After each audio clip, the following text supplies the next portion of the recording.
Hola hermanos y hermanas, Dios les bendiga. Gusto de saludarles nuevamente a través de las pantallas, esperando que el Señor les esté fortaleciendo y deseando que por medio de lo que Él nos va a enseñar en esta hora podamos ser fortalecidos. Estamos viendo el estudio, ¿verdad?, del libro o la carta del apóstol Pablo a los Efesios, el estudio número 4, ¿verdad? Y les invito a que podamos leer la porción de las Escrituras. Voy a leer en la versión Biblia de las Américas, ¿verdad? En Efesios, capítulo 2, versículo 11 al 22. Dice así la palabra del Señor. Recordad, pues que en otro tiempo vosotros los gentiles en la carne, llamados incircuncisión por la tal llamada circuncisión hecha por manos en la carne, recordad que en ese tiempo estabais separados de Cristo, excluidos de la ciudadanía de Israel, extraños a los pactos de la promesa, sin tener esperanza y sin Dios en el mundo. Pero ahora en Cristo Jesús vosotros, que en otro tiempo estabais lejos, habéis sido acercados por la sangre de Cristo, porque Él mismo es nuestra paz, quien de ambos pueblos hizo uno, derribando la pared intermedia de separación, aboliendo en su carne la enemistad, la ley de los mandamientos expresados en ordenanzas, para crear en sí mismo de los dos un nuevo hombre, estableciendo así la paz, y para reconciliar con Dios a los dos en un cuerpo por medio de la cruz, habiendo dado muerte en ella a la enemistad, y vino y anunció paz a vosotros que estabais lejos y paz a los que estaban cerca, porque por medio de él los unos y los otros tenemos nuestra entrada al Padre en un mismo espíritu. Así pues ya no sois extranjeros ni extraños, sino que sois conciudadanos de los santos y sois de la familia de Dios, edificados sobre el fundamento de los apóstoles y los profetas, siendo Cristo Jesús mismo la piedra angular, en quien todo edificio bien ajustado va creciendo para ser un templo santo en el Señor, en quien también vosotros juntamente edificados, sois juntamente edificados para morada de Dios en el Espíritu. Bien, los invito a que tengamos un momento de oración antes de comenzar. Padre, gracias te damos por este privilegio, Señor, que tú nos das de poder escudriñar tu palabra. Te pedimos por sobre todas las cosas, Señor, que sea tu Espíritu Santo quien nos revele toda la verdad que está en tu palabra, Señor, que nos ayude a entender tu palabra, Señor, y que nos revele por sobre todo a Cristo en nuestro corazón, Señor, que Él es nuestro fundamento, Él es lo que necesitamos, Señor. A Él necesitamos conocer, en Él necesitamos poder llegar a nuestro Dios, al Padre. Eh, Permite, Señor, que seamos fortalecidos y que seamos edificados en tu palabra. Te lo pedimos en el nombre de Jesús. Amén.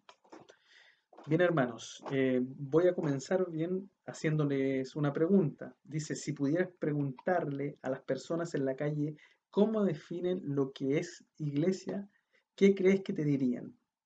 Bien, anoten si quieren la respuesta también ahí en los apuntes que puedan tener. Y vamos a entrar de lleno en esto. Como leíamos en la porción, ¿verdad? El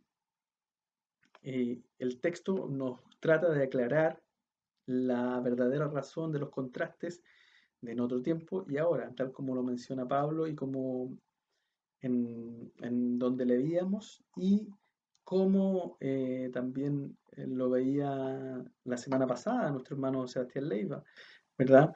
Que en otro tiempo estábamos muertos en delito de pecado, ¿verdad? Y ahora Dios nos ha dado vida juntamente con Cristo, ¿verdad? Entonces, ahora lo que vamos a ver es cómo después de haber eh, haber obtenido por medio de Cristo, ¿verdad? Esa vida, cómo y dónde o cómo nos vamos a dirigir, ¿verdad?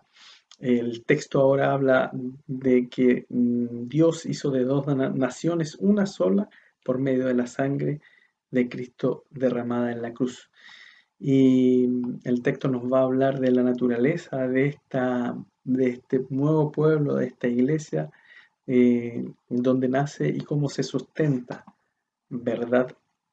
Así que comenzamos diciendo que Pablo, ¿verdad? En esta sección de la Escritura, comienza con un imperativo que es el único que se ve a lo largo de los 3 primeros capítulos. Y lo que hace es un llamado imperioso a los gentiles, o sea, aquellos que no son judíos o que no eran judíos, ¿verdad? Eh, llamados gentiles, y que habían abrazado la fe en Cristo para que recuerden. Bien, ahora, ¿qué es lo que Pablo quiere que recuerden? Es principalmente, ¿verdad? Que antes había una división, que ellos estaban separados, divididos del pueblo de los judíos, ¿verdad?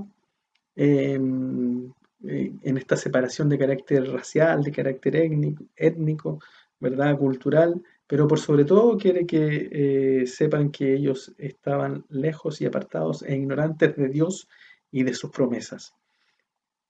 Ahora bien, ¿qué implica el recordar esto?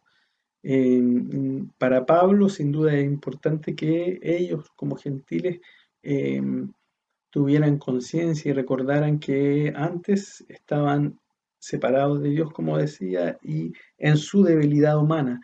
Antes habían sido vilipendiados, habían sido mirados en menos por los judíos, que hablaban de ellos como la incircuncisión, mientras que los judíos eran la circuncisión, ¿verdad? Y, y hablaban de ellos, de la incircuncisión, de una manera peyorativa. Pero tal como lo veremos, los judíos no estaban en mejor situación que los gentiles y también ciertamente necesitaban del Evangelio.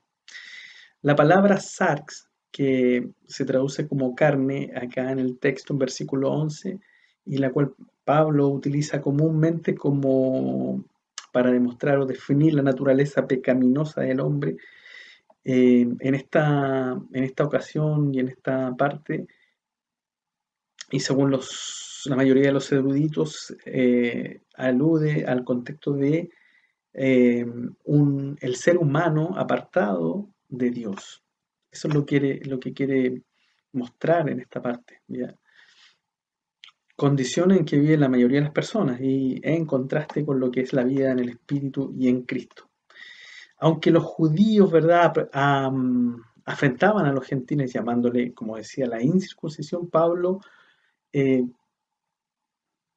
sabe que y entiende que la situación de los judíos no era mejor, como decía, puesto que la circuncisión de la cual se jactaban tanto ellos era una circuncisión netamente humana y ellos también estaban en la carne, al igual que los gentiles. Y a pesar de su circuncisión, ¿verdad? La expresión que nos dice por mano de hombre subraya el hecho de que esta circuncisión era una circuncisión humana en la cual Dios no había participado. La circuncisión nace con el pacto que hace Dios con Abraham. En el Génesis capítulo 17, versículo 12 dice, seréis circuncidados en la carne de vuestro prepucio, y esto será la señal de mi pacto con vosotros. A la edad de 8 días será circuncidado entre vosotros todo varón por vuestras generaciones. Asimismo, el siervo nacido en tu casa, o que sea comprado con dinero a cualquier extranjero, que no sea de tu descendencia. La pregunta es, ¿Abraham fue salvo por circuncidarse o por la fe? Si vamos a Génesis capítulo 12, versículo 6, dice, y Abraham creyó en el Señor y él se lo reconoció por justicia. En la versión Reina Valera dice, y le fue contado por justicia. ¿Ya? Entonces, lo que vemos es que Abraham ciertamente fue salvo por la fe y no por esta marca o este rito eh, que era la circuncisión. Entonces, esta jactancia de los judíos eh, de la circuncisión, Pablo ciertamente la había experimentado de forma personal y lo expresa en la carta que le escribe a los filipenses. Si nos vamos a Filipenses capítulo 3, del versículo 2 al 3 dice, cuidaos de los perros, cuidaos de los malos obreros, cuidaos de la falsa circuncisión, porque nosotros somos la verdadera circuncisión, que adoramos en el Espíritu de Dios y nos gloriamos en Cristo Jesús, no poniendo la confianza en la carne. El apóstol aclara la verdad de la circuncisión, que es la del corazón de aquellos que adoran por medio del Espíritu y se alegran en Cristo, en lo que Cristo ha hecho. Y ciertamente no ponen su confianza en la carne, ¿verdad? Luego, en el mismo capítulo, Pablo empieza a enumerar todas las razones por las cuales él podría jactarse de ello, naciendo como judío, en una cuna de judíos, habiendo sido circuncidado y llegando a ser fariseo de fariseos.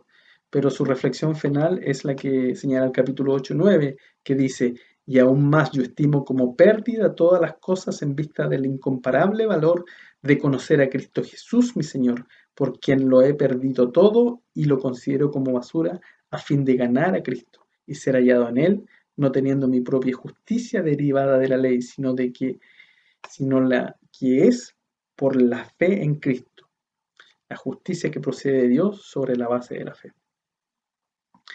Pablo sabía y tenía claro, ¿verdad?, que la justicia procedía de Dios y era sobre la base de la fe. Como decía la semana pasada nuestro hermano Sebastián, por gracia sois salvos por medio de la fe, y esto no de vosotros, pues es don de Dios, no por obras, para que nadie se gloríe. Y Pablo está diciendo, yo no me glorío en eso. Volvamos a Efesios. En el versículo 12 se mencionan 5 elementos que expresan la situación de desconexión o de alejamiento en que se encontraban los gentiles. Primero dice que no tenían relación con Cristo, en lo que contrasta con lo que ahora eran en Cristo, ¿verdad? Uno, no tenían relación con Cristo, como digo. Dos, estaban excluidos de la ciudadanía de Israel, no tenían nada que ver con lo que era el pueblo de Israel y con todos los propósitos que Dios tenía con ellos. Dos, eran ajenos a los pactos de la promesa, ¿verdad? No tenían idea de cuáles eran los pactos de la promesa. Y aquí Pablo sin duda que está apuntando hacia los pactos y las promesas principales, que era la venida del Mesías y del Espíritu Santo. Ellos estaban ajenos a eso. En cuarto lugar, estaban sin esperanza, no había esperanza. Y hablamos de cómo estaban separados como ciudadanos comunes y corrientes, ¿verdad? Que están lejos de Dios, sin esperanza, esta incertidumbre del hombre de dónde vengo y hacia dónde voy, estaban sin esperanza, en contrapartida con lo que eran ahora en la esperanza en Cristo. Quinto, estaban sin Dios, lo que no significaba que fueran ateos, que no tuvieran dioses. La característica de los paganos era que tenían muchos dioses, ¿verdad? Pero no tenían al verdadero Dios, ¿verdad? Estaban lejos de conocerlo. Y también de saber de lo que él estaba haciendo. El hecho de que los gentiles ahora hayan sido incluidos en los propósitos de Dios no es de ninguna manera algo improvisado por parte de Dios, ¿verdad? No es algo que Dios se le ocurrió en el camino y pensó en salvar a los gentiles a última hora. El pacto de Dios con Abraham tenía en vista la bendición del gentil. De hecho, dice en Génesis 12, ¿verdad? En la última parte, y en ti serán benditas todas las naciones de la tierra. Además de esto, Pablo dice en el capítulo 1 de Efesios, ¿verdad? Versículo 3, que Él nos escogió antes de la fundación del mundo para que fuésemos santos y sin manchas delante de Él. Y termina diciendo que Él nos adoptó como hijos suyos por medio de Jesucristo, por el puro afecto de su voluntad, ¿verdad? Por lo tanto, queda desechado aquel pensamiento que dice que fueron incluidos a última hora, por decirlo de alguna forma, los gentiles, y fuimos incluidos los gentiles nosotros, los no judíos, los planes de Dios, sino que desde antes de la fundación del mundo Él ya nos había escogido, ¿verdad? Había pensado en nosotros. Eh, el hecho de haber sido acercados, ¿verdad? Conlleva el acto del sacrificio de la cruz. Dice que fuimos acercados por medio de la sangre de Cristo. Por tanto, ese sacrificio, esa idea de la sangre de Cristo nos lleva al sacrificio de Cristo en la cruz del Calvario. Cristo siendo de una vez sacerdote y al mismo tiempo sacrificio, acercándolo, como lo hacía el sacerdote, acercando al pueblo, a Dios, ¿verdad? Por medio del sacrificio que estaba haciendo él mismo, ¿verdad? En resumidas cuentas, ¿verdad? El dilema humano que surge de la separación, de esta separación del hombre con Dios, eh, se, se, se, se elimina, se anula, digamos, por medio de Cristo. La vida procede de Él y ha de disfrutarse en la presencia de Él. La única solución a este dilema entonces es la proximidad de Dios, es acercarse a Dios. El hombre está separado, ¿verdad? Y no puede disfrutar de nada a plenitud, sino es que se une a Dios. Y la proximidad de Dios la produce Cristo, ¿verdad? Él nos conduce en la cercanía a Dios. Si el dilema en verdad era el distanciamiento, la solución es la cercanía, la pertenencia. Entonces la gracia de Dios, ¿verdad? Eh, que se describía en los versículos antes como victoria sobre la situación de nuestro pecado y nuestro establecimiento en las regiones celestiales con Cristo. Eso es lo que nos da el sentido de pertenencia, de cercanía con Dios y de pertenecer ya a esta ciudadanía, a este pueblo, ¿verdad? Como hijos, ¿verdad? Como parte de la iglesia. Ahora, si pudiéramos preguntarnos qué es lo que logró cambiar ambas realidades, ¿verdad? Lo que nos dice el texto es que la sangre de Cristo conduce a quienes están en Cristo cerca de Dios. Los gentiles en este caso, en otro tiempo, estaban distantes y ahora eh, han sido acercados por medio de Dios, acercados por medio de Cristo a Dios, ¿verdad? En la segunda, digamos, parte de esto, de este, de este estudio, va desde el perdón, del versículo 14 al versículo 18 y comienza con lo que es la paz, ¿verdad? La paz con Dios o, por medio de Cristo, la paz para con Dios y para el pueblo, ¿verdad? Cristo es nuestra paz, dice. Cristo es nuestra paz. Señala cómo el decir Cristo es hablar de paz y el hablar de paz es hablar de Cristo, ciertamente. Y los judíos estaban conscientes de esto. Pablo, siendo judío, estaba consciente de esto, ¿verdad? Que el Mesías prometido traería la paz, porque había sido anunciado por muchos profetas. Sin ir más lejos, Isaías en el capítulo 9, versículo 6 dice, versículo muy conocido, porque un niño nos ha dado, un hijo nos ha sido dado. Perdón, porque un niño nos ha nacido, un hijo nos ha sido dado. Y la soberanía reposará sobre sus hombros y se llamará su nombre admirable, consejero, Dios poderoso, Padre eterno, príncipe de paz. La palabra paz domina esta sección que vamos a ver ahora, ya de manera explícita y implícita. tanto en la unidad, en la destrucción de la división y de la enemistad o hostilidad, y en el acceso, en la entrada y en la reconciliación. Cristo es nuestra paz. Él hace la paz, proclama la paz. Lo que pretende Pablo es que podamos conectar a Cristo con una paz integral. Él es aquel que hace posible la paz, quien anuncia esta paz y que está disponible, en que la paz ciertamente se disfruta. La teología de la paz es una afirmación tanto cristológica como soteriológica, o sea, tiene que ver con la persona de Cristo y también con la salvación que Él nos entrega.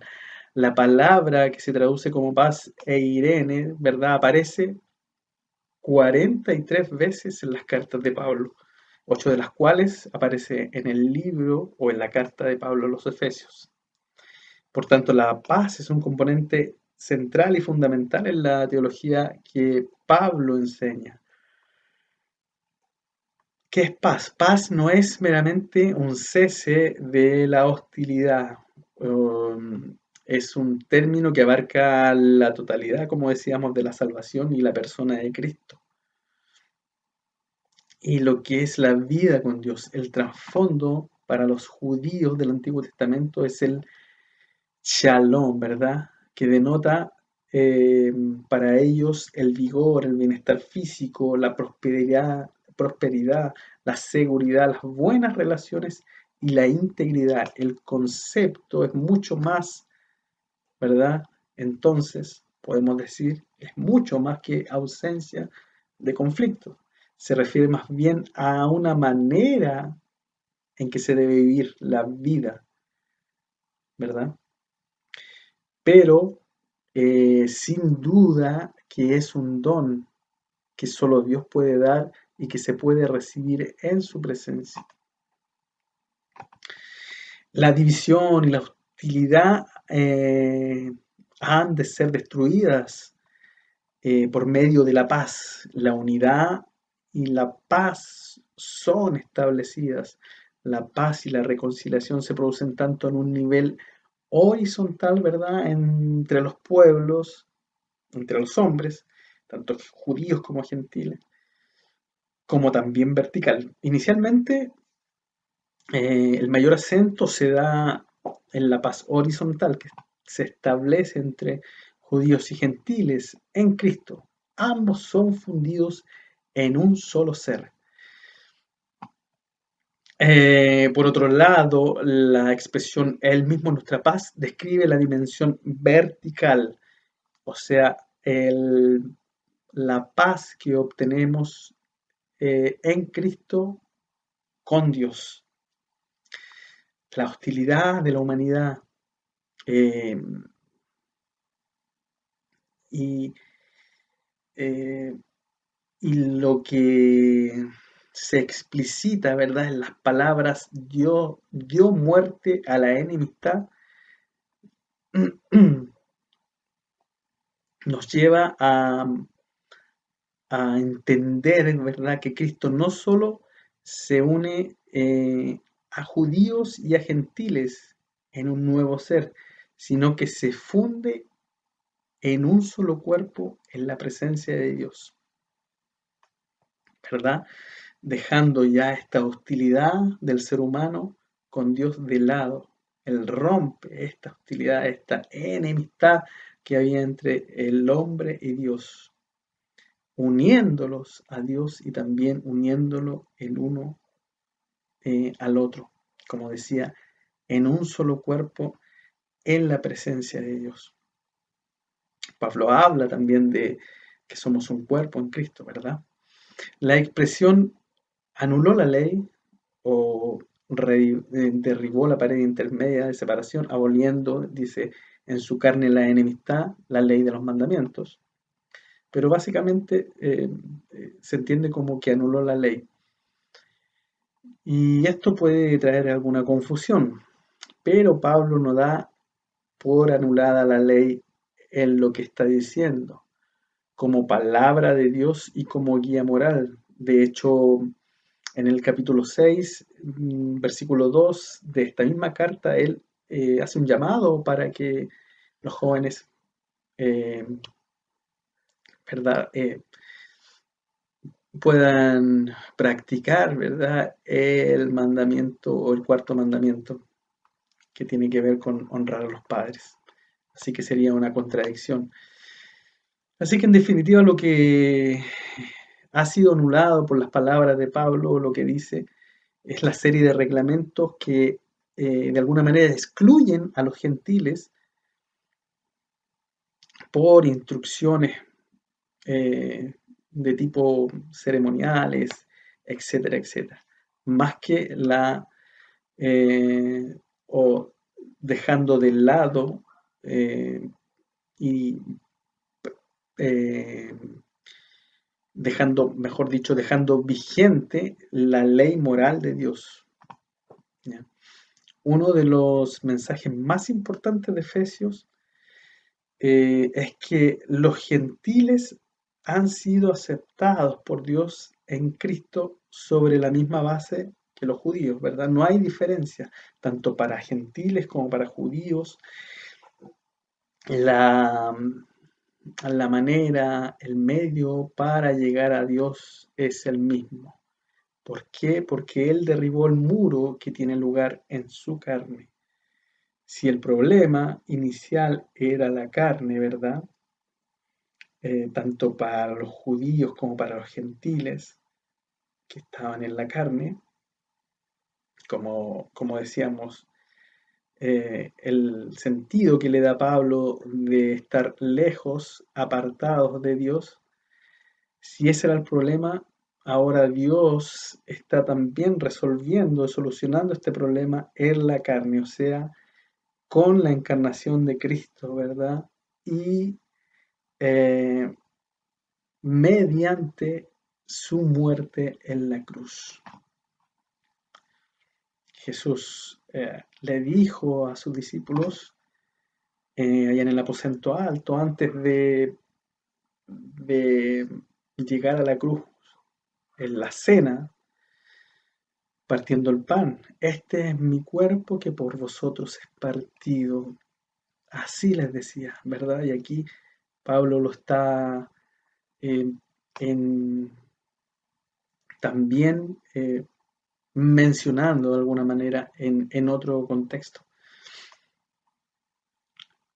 Pues bien, Jesús llevó consigo en la cruz tanto la hostilidad o la enemistad de los judíos y de los gentiles. Su muerte también dio paso a la muerte de la rivalidad entre ambos pueblos, lo que dio paso a la unidad en un nuevo ser. La reconciliación también es un acto tanto destructivo como constructivo.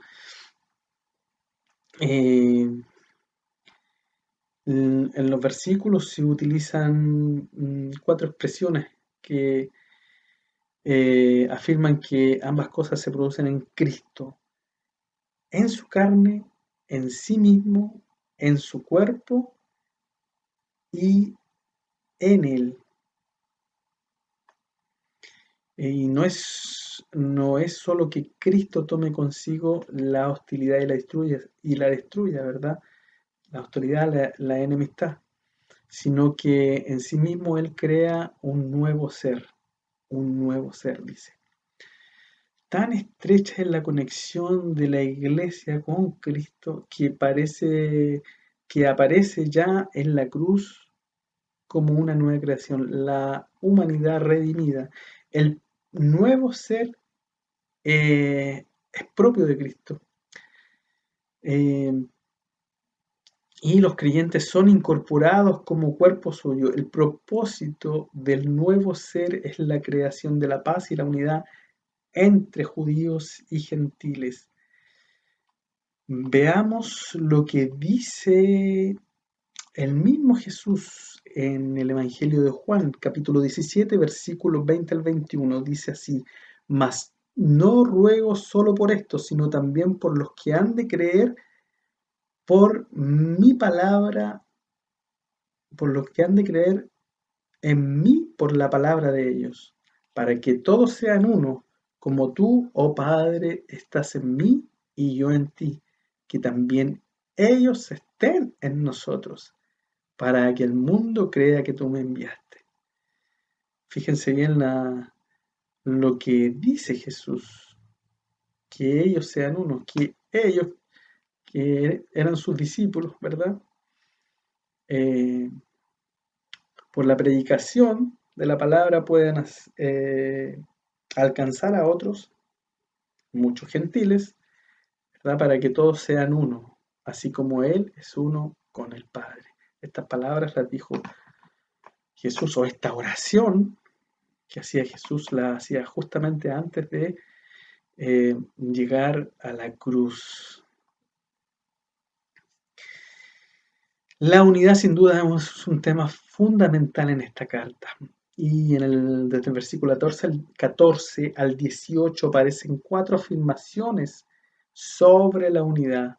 Primero dice en el versículo 14 que de los dos pueblos ha hecho uno solo. En el 15 dice que para crear en sí mismo de los dos pueblos una nueva humanidad. En el 16 dice para reconciliar con Dios a ambos en un solo cuerpo. 18, por medio de él tenemos acceso al Padre por un mismo espíritu.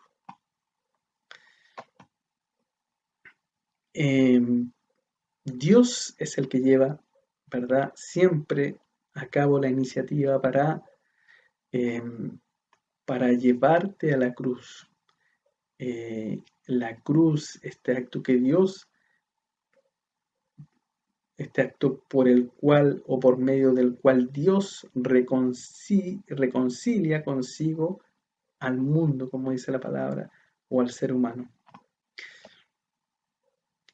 Aun cuando las personas, ¿verdad?, siguen siendo en el mundo hostiles con Dios, están separados y no quieren saber nada de Dios, y Dios de la misma manera se aira por causa del pecado del hombre.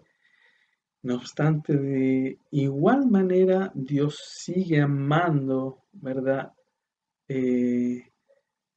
a aquellos que, como decía la palabra, ha escogido delante de la fundación del mundo y quiere que vengan al arrepentimiento. Y siempre está dando pasos para restaurar las relaciones. El fruto de la reconciliación que se produce por medio de Cristo deriva en el acceso a Dios. Podemos ver la idea del acceso del cual habla Pablo aquí como lo que se conocía en el acceso al templo, ¿verdad? Que no cualquiera podía accesar al templo en el contexto del pueblo judío.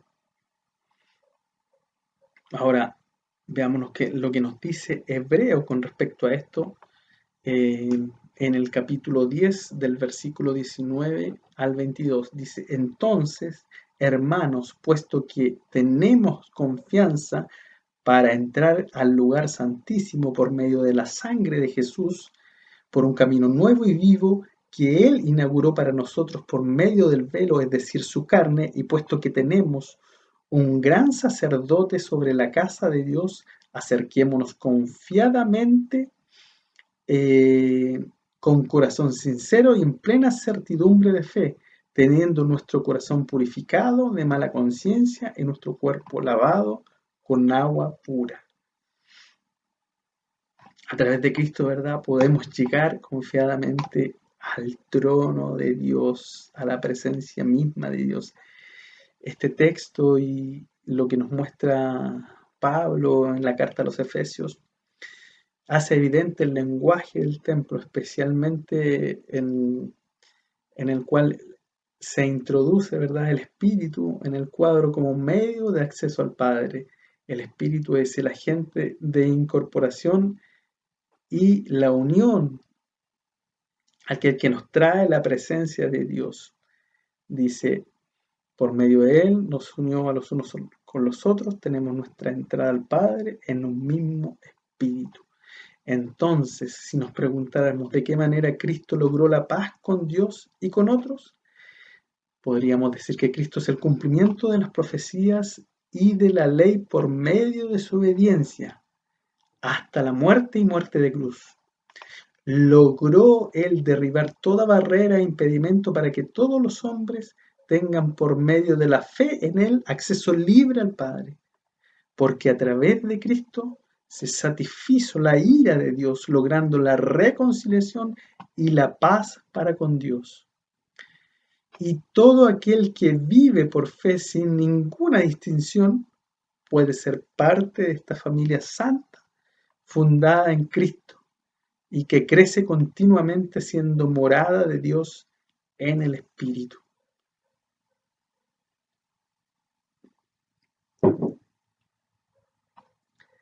Finalmente, la tercera parte, desde el versículo 19 al 22, vemos el pueblo de Dios como morada de Él. En esta sección, la visión de los gentiles que se describe o que se describía en el versículo 12, ¿verdad? Se invierte. Ahora ya no son extranjeros ni advenedizos, personas ajenas a los acontecimientos y los propósitos de Dios, sino que son ciudadanos con pleno derecho dentro del pueblo de Dios y forman parte de la familia divina. Aquí se pasa de pronto de hablar de una familia, ¿verdad? A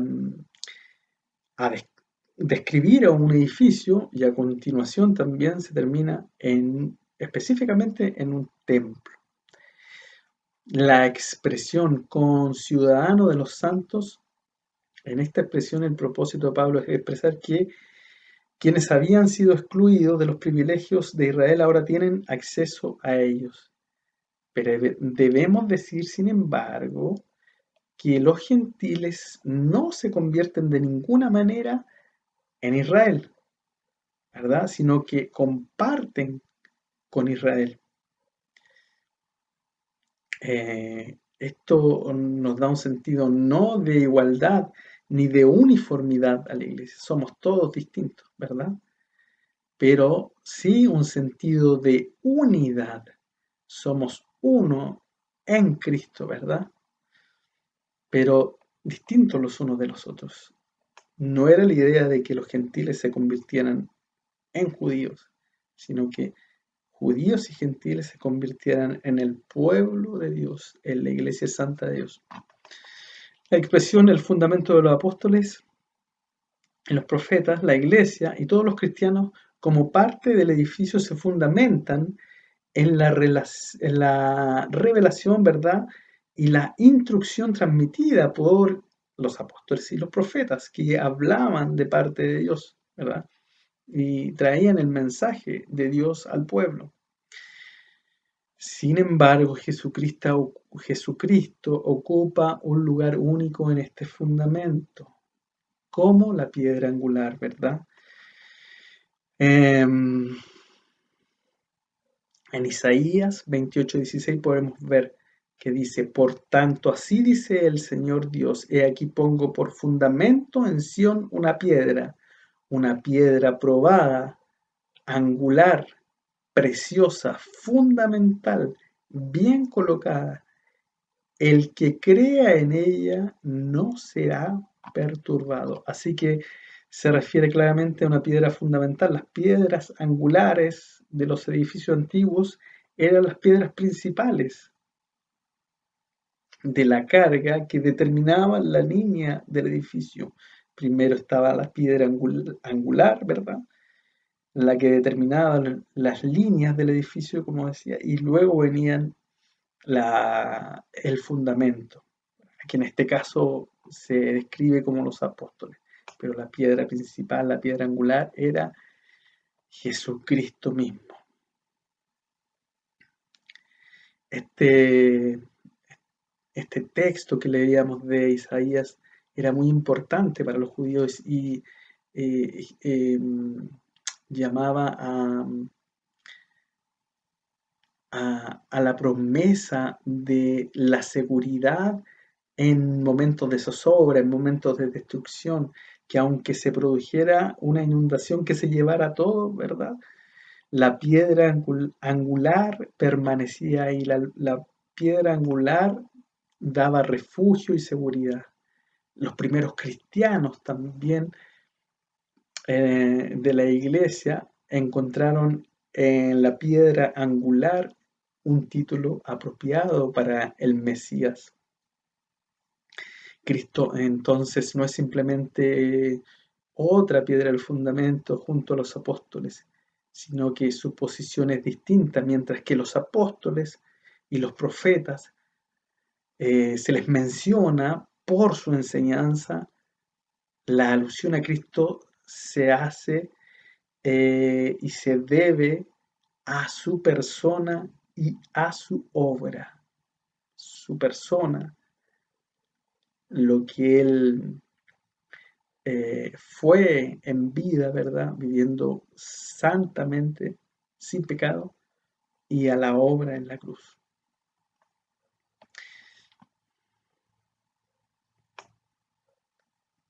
Entonces Cristo hace posible la realidad, ¿verdad?, de todo edificio, incluido el resto del fundamento. Él es ese prometido lugar de seguridad para los judíos del Antiguo Testamento sobre el cual se construye la comunidad de Dios. No es solo que el edificio se construya sobre Cristo Jesús, siendo la piedra angular, sino que todo el edificio existe y se sustenta en él.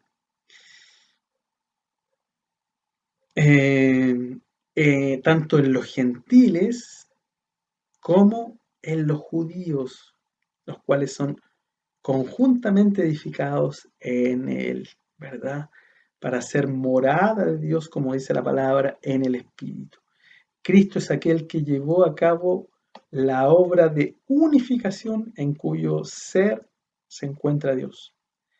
La vida en Cristo significa unidad con Dios y con quienes están en Cristo. Y la unión resultante de esto es el lugar donde Dios habita. Ahí habita. El pueblo de Dios también es el templo, ¿verdad? Aquellos que en otro tiempo no tenían acceso al templo, ahora son el templo. El propósito del templo físico antes de Cristo, ¿verdad?, era mostrar que Dios estaba habitando ahí, que era la residencia de Dios.